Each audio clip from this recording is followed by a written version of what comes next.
we're going to talk real briefly about how resistance training is actually good for your joints. So, now when I say resistance training, that might mean dumbbells and barbells, that might mean cables, could mean kettlebells, could mean strongman equipment. It doesn't mean bands. Let's talk about some of the things that resistance training is very beneficial to the joints. I wanted to talk about this because I hear people make a lot of comments about how they'll see someone lifting and they think what they're doing is going to damage their body or ruin their body.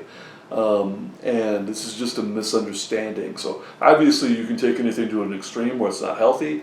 If you drink too much water, you'll die. So, but regular resistance training is actually very healthy for the joints, and let me explain why. So one, when you put stress on the joints, like doing things like squats and deadlifts, this is actually really good for your cartilage because that's how the cartilage gets nourishment. So when you put some pressure on it that's not like a stressful, repetitive impact, it's just like a constant pressure, it tells the body that cartilage needs nourishment, and it's more likely to lay down more cartilage.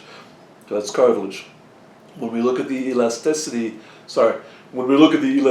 of connective tissue, you're more likely to maintain that elasticity and have good range of motion as you go through life if you train muscles and joints through a wide range of motion. Okay, so if I perform a exercise like a squat as an example through like a full range of motion, I'm strengthening that connective tissue, I'm keeping the elasticity in it, I'm more likely to maintain that range of motion as I progress. Okay, I've seen a lot of people who get really bloody stiff and they can barely move, and it's if you sit all day, you're just going to get stiff. But if you lift weights or do some kind of resistance training, even a sandbag can be great. It just depends on how you apply it. You're keeping the elasticity in the joints and the connective tissue, and that's good. One thing I'll say about that real quick is you'll hear people say sometimes when you lift, it should always be slow and controlled. This is not always true. You have to understand that ligaments are designed to be very springy. Okay, ligaments are designed to stretch and shorten really fast. So things like kettlebell swings or kettlebell snatches are fantastic for ligaments because that's what they're designed to do. They're not designed to stretch and hold. That's where people get hurt. The last thing I'll say about how resistance training is good for the joints is resistance training will actually strengthen connective tissue.